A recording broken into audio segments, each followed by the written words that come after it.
Starting now with our first presenter, who is Brad Rinklin, the Chief Marketing Officer of Akamai.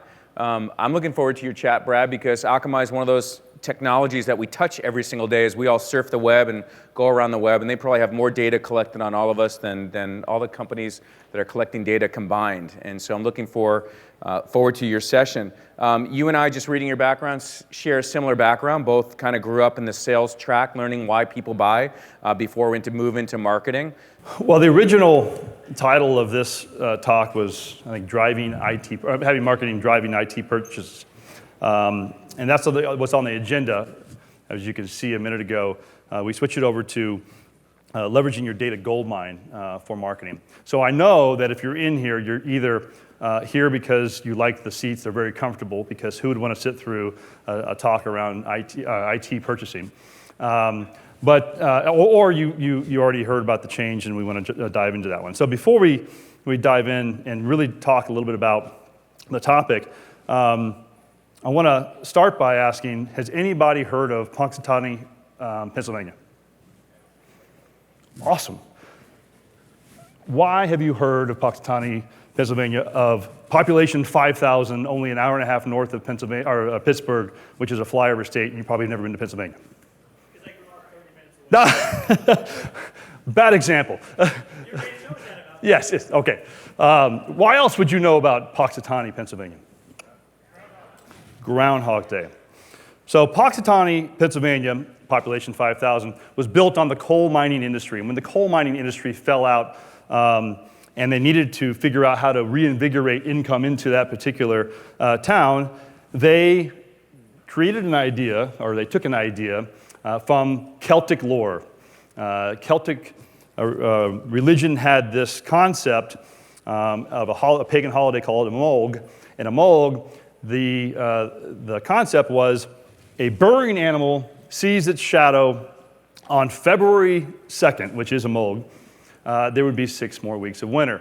Otherwise, spring would be coming early. So they came up with this concept and they leveraged it and they created this identity around their town that made that town relevant. Otherwise, you would never have heard of Punxsutawney, Pennsylvania. It would not be relevant whatsoever unless you live 30 minutes away from it. And it's amazing what they have done. On February 2nd, you can't turn on a morning news station without seeing that Groundhog, or the Groundhog Top Hat group that actually manages the Groundhog. They've been on Good Morning America. They've been on Oprah Winfrey. My God, MTV actually has had a show featuring the Groundhog. Across the board, it has been a huge publicity vehicle for them to drive tourism, which is now one of the largest industries of Punxsutawney, Pennsylvania. So what I want to do is talk about how you can leverage data that you have in your own company to find your groundhog. A little bit of apology to Jim Collins in the concept of the hedgehog concept, but finding your groundhog to amplify your company's presence, thought leadership, and awareness in the marketplace. So, as David said, I'm from Akamai. Akamai does have a boatload of data. We are in the business of making the internet fast, reliable, and secure. We see every single internet user, if they log in, at least once a day, and we log around 2.5 trillion lines of logs. That basically tells us, not you as an individual, but every IP address, what they asked for, where they asked for it from, what connection type they were coming over, what browser they were on, what device they were using, and we get all this information, and it basically just sat there dormant for years. So as I took over marketing, it was around the time where Monster.com was of huge relevance. They were kind of high-flying, and on the first Friday of every single month, the Labor Board of Statistics comes out with the jobs report. And they put it out there and they say, this is what we see unemployment at, and jobs are up or down, unemployment's up and down. And I used to open up the paper and see articles written about them interviewing, or the paper that I was reading, interviewing Monster.com, saying, hey, job report came out yesterday, said unemployment's up. What do you say?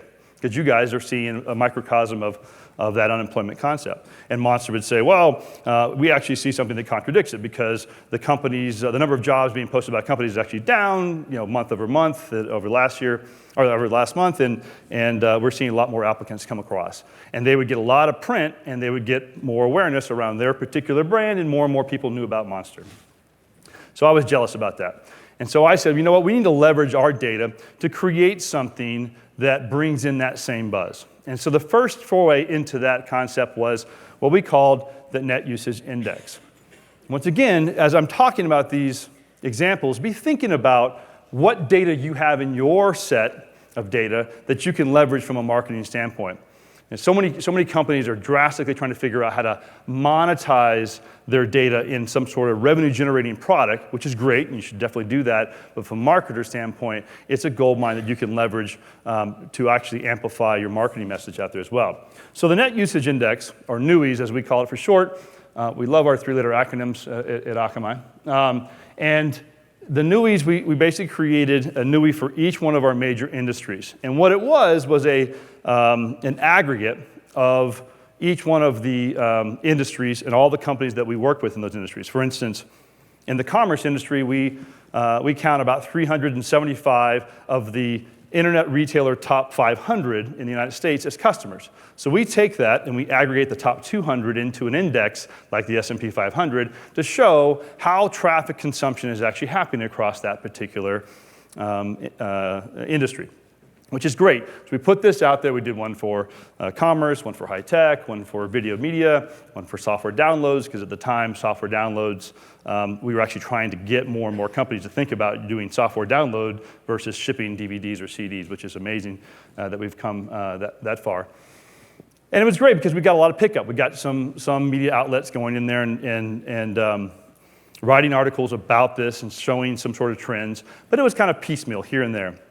But then in 2011 was really where you saw the big hit for this particular tool. You see, in 2011, much like that jobs report that popped out, around the holiday shopping season, in fact, Cyber Monday, the news outlets and a lot of the big financial news outlets like CNBC were reporting that the retailers and the malls, like Simon Malls, were coming back and saying that the Black Friday and the Thanksgiving weekend was actually a horrific downturn from last year when it comes to traffic in store. And so they were predicting a big downturn in the holiday shopping season. They were talking things like recession, and oh my God, finally we're going to get to a particular point where Black Friday will not be Black Friday.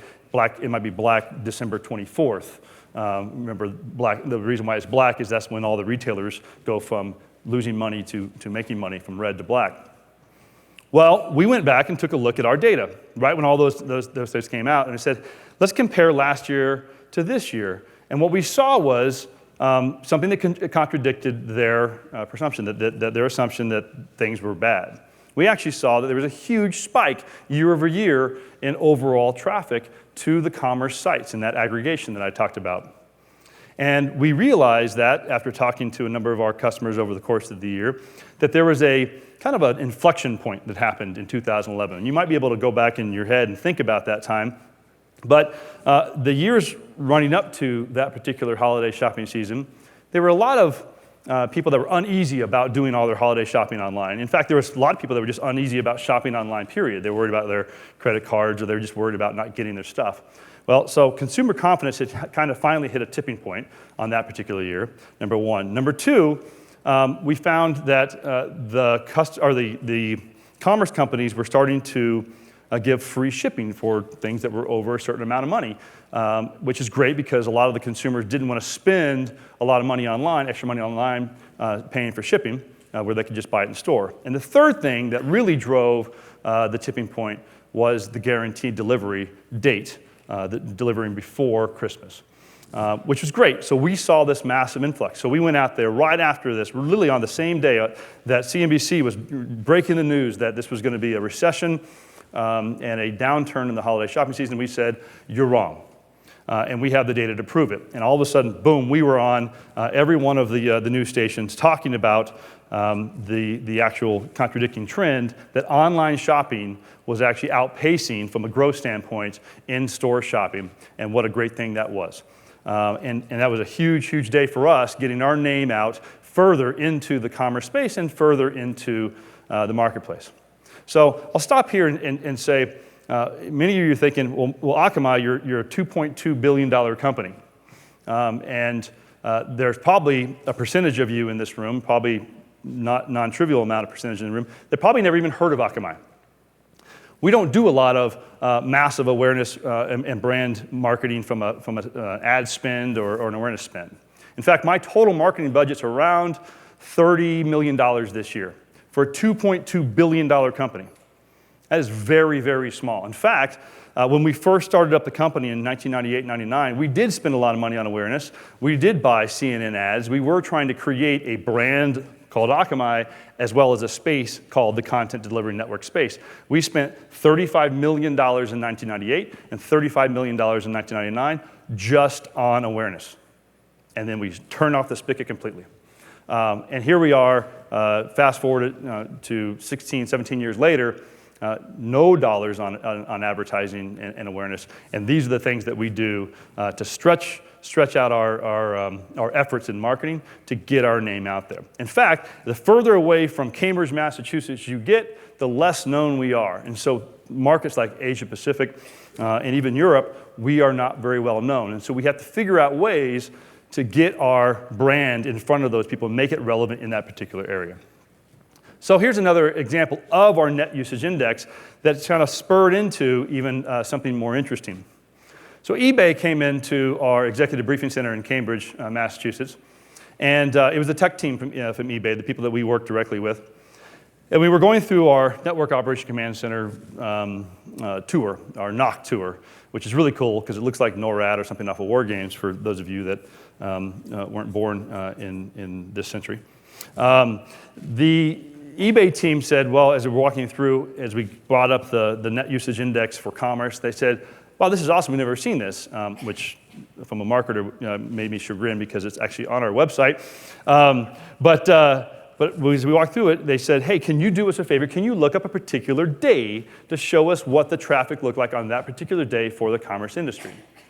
We said, sure, let's take a look at it. And they said, well, one of the things that happened to us was on this particular day, about a month ago, we got a call from one of our executive board members who was vacationing in Florida, and they went up and looked at our dashboard, and they had an internal dashboard that kind of shows how many bids are going on a particular day, and that go up or down, quarter over quarter, month over month, day over day, week over week. And they noticed that right away that the overall bids were way down, noticeably down, big dip.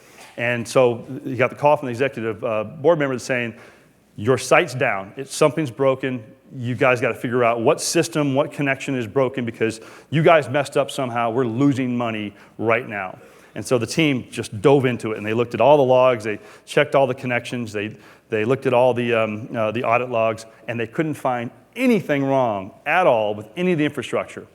But that wasn't good enough, and this executive board member and ultimately the CEO said, you guys got to find it. You got to diagnose and find that particular problem because that is a big deal for this company. We lose hundreds of thousands of dollars per minute when we're not getting those bids in. So in actuality, what you would expect to see this massive spike in bids or shopping during this particular time, which is an interesting point that the highest amount of shopping that goes on online in a weekday happens to be sometime between the hours of 2 and 6 p.m. Eastern time, which is awesome because that means that all the major shopping goes on right in the middle of the workday. And the reason is because everybody wants to shop on their fast equipment at work, on their fast connections that they have. And so that's what we see from a consumer behavior standpoint, that a lot of that shopping happens during the workday. If you're managing people, you're loving that stat. So we took a look at it, and we looked at in green, the retail net usage index, and we said, sure enough, on that particular day, at that particular time, there was an overall dip in the commerce industry. And the eBay guys were like, thank God. Because if there wasn't a dip, they were obviously had to continue to look. So everybody in the commerce industry saw this dip in aggregate. And so we did a cross-reference to try to figure out why there was a dip. And we looked over at the media net usage of that same particular time, and we said, oh my God, there's a big spike during that time. So a diametrically opposed spike and dip showed that that's where everybody was going. So we couldn't figure out why that was the case. And so we looked up on the internet what was going on in that particular time and day. And there's only one other reason why people would stop, or one other thing that they would do besides shop online during the workday, and that is to actually watch live sports. And at that particular time, ESPN ungated the USA versus Ghana World Cup soccer game, and everybody stopped shopping during the workday and started watching football, which is awesome. Which, once again, as you're managing people, you're thinking, this would never happen to me because we don't have World Cup soccer going on right now, but every one of your employees are watching March Madness right now online and not working. Which is awesome. So they got a chance to really kind of take that data back and take the pressure off of them as a team. But we got an idea, and we're like, wow, that was actually pretty easy to do. Why don't we put that out as a free service for our customers that buy our services to be able to compare their data, their traffic, with the aggregate of the industry they're in. This is just a quick example of that, showing what we did for Dominos. Dominos wanted to see what the traffic online for the ordering was compared to the other fast food ordering sites that we delivered for at any given time to see were they getting their fair share of the market share at any given time. And this is showing Australia, but they did it for Australia and USA, which is great. So this gives us just another tool to kind of reinforce the value of why they want to continue to buy from us. And we put this in such a way that they can actually put that up in their office. It's a live interface or live app for them to be able to see that at any given time. So that's the net usage index, which is great. The challenge, I would say, from a marketing standpoint is it's reactive in nature, meaning that I have to kind of wait for an event to happen for me to be able to go out and actually pitch an idea or pitch a story to the press. And so if there's no events, there's no driving of that, unless there's data geek guys out there or gals that really want to dive into this, and then of course they can go in and just track this whenever they want to. In fact, the financial analysts like to track these things to try to see if they can kind of pattern match everything to figure out if our revenue is going to be up or down during our earnings call, which was a little bit of a danger according to our CFO. So we had to kind of dial it down a little bit. But this worked out great reactively. So how do we solve for the proactive approach? And how do we solve for those markets in which we don't have a lot of brand awareness, and especially markets in which we haven't even tapped into, like Malaysia, which we don't have a sales force, but we want to have a sales force, and we want to be able to count them as a country in which we generate revenue within this next calendar year. So how do we create a story to kind of get that brand out there? Once again, I want you to continue to think about what data you have in your business, in your company, that can be leveraged in a thought leadership way, that you can leverage in these particular examples. So the next example is a fun one. So I talked about all the data we have, and there's a lot of data. I mean, I could tell you that an iPhone over AT&T performs, but this is an example, this is not truth, but an iPhone over AT&T performs faster at downloading a 1 gig file than an iPhone on Verizon in the Northwest United States. So all that data is there. We don't publish that information, mostly because AT&T and Verizon are partners of ours, and one of them is going to be really pissed if I put out that information. One of them's going to be really happy, too. So we took that information and we said, well, how do we create something that we can put out on a periodic basis that would be interesting to a set of population, whether it be geographic-based or even role-based? And the first foray in this was the state of the internet. And we started out by just putting out a print version of this, or actually an e-print version of this, back in 2008. And this is one of those great success stories where I love my team, and I had this person on my team who's an amazing tech writer, and he was trying to find his way in the marketing organization, and I called him in and I said, David, Here's my idea. What do you think? Could you do that? And he's like, oh, I kind of like that. And that was like on a Monday. And like on Wednesday, he came in and dropped a 30-page document on my desk and goes, is this kind of what you're thinking about?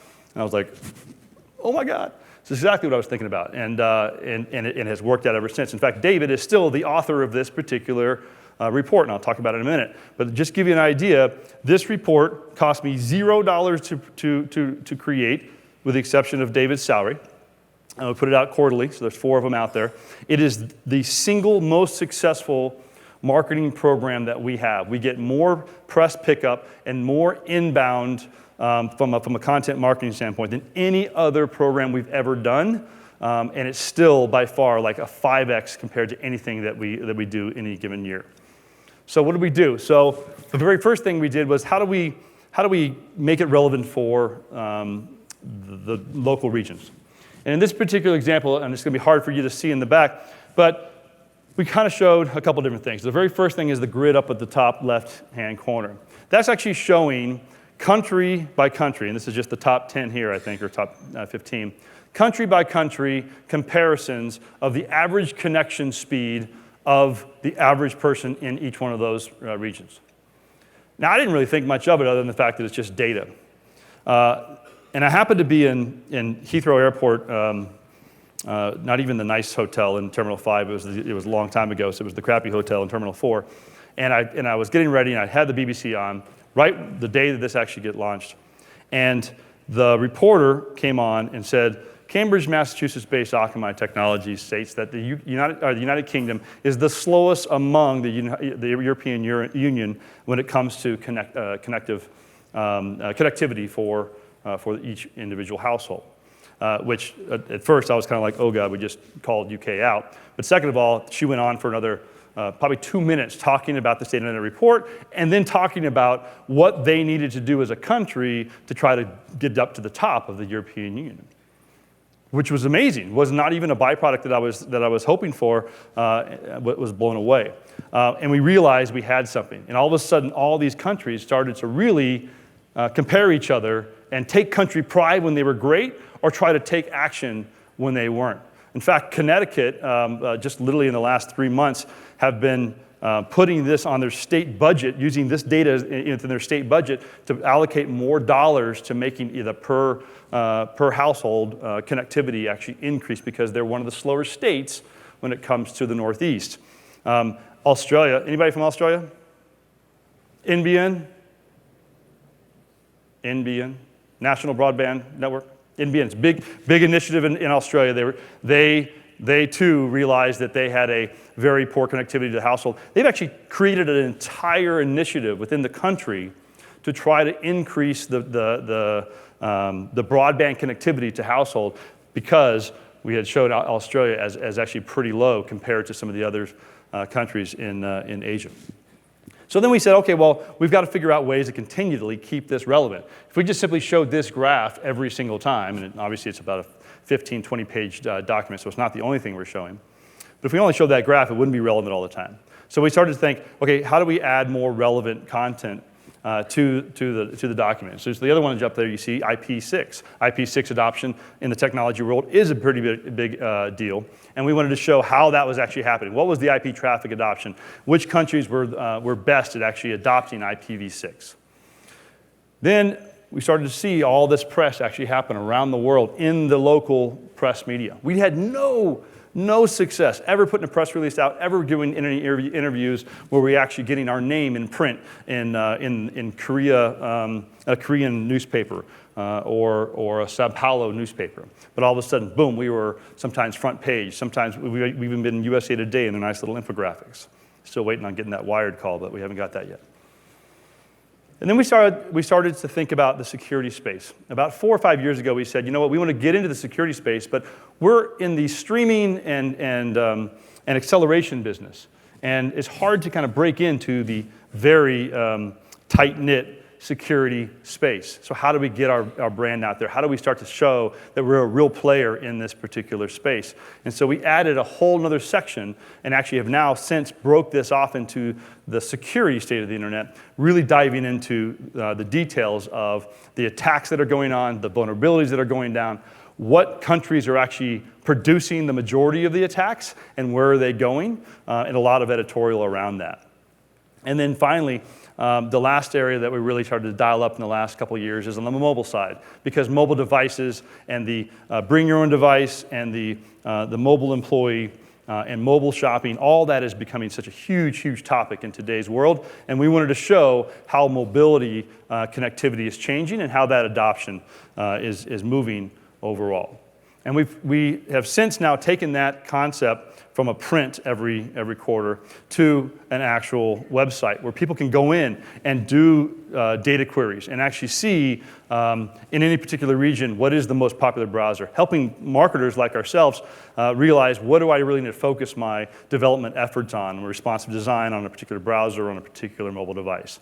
So it's been a very, very good, very effective, incredibly effective tool for us, how we took that goldmine of data, which we are still continually looking at ways to monetize it from a product standpoint, but from a marketing standpoint, leveraging it as really the goldmine for us to put toward awareness and thought leadership, which is in line with our overall marketing strategy, which is built around a digital marketing strategy, around the buyer's journey, and around content and thought leadership. So I leave you with those thoughts. Once again, I hope that you sat there thinking about what data that you have that could be interesting to your buyers, to the press, and to the analysts that focus on your business. I would challenge that every single one of you has some sort of data out there that could be relevant. And even if it's small enough to just simply say, put it in the hands of the sales reps to leverage it as a reason to call, that's one more thing that marketing can do to help influence the revenue generation of your company. Thank you.